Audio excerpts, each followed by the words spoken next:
Kena penyakit apa saja sekarang? Penyakit kolesterol. Kolesterol terus serangan jantung. Itu sukanya sampai apa? Setiap hari kok sampai masih muda, usianya berapa? Usia 20. 20 tahun. Sudah kena penyakit yang bermacam-macam. Apa kesukaannya sehari-hari itu apa? Bakso itu kebanyakan makan bakso. Bakso? Mie. Mie instan ya, gorengan terus Nasi jarang. nasi jarang. Putih jarang. Air putih jarang, nasi jarang. Masya Allah. Sedih sekali nasib pemuda berusia 20 tahun ini. Dia terkena serangan jantung dan kolesterol tinggi karena pola makan tak sehat. Pria bernama Malik itu berpesan agar anak muda lainnya menjaga pola makan agar tidak terkena penyakit seperti dirinya.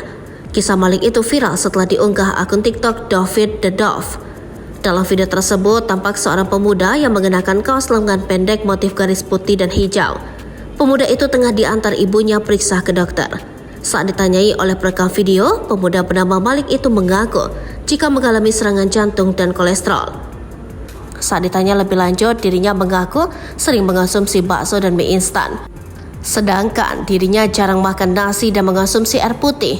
Video pengakuan Malik ini pun langsung banjir komentar dari para netizen.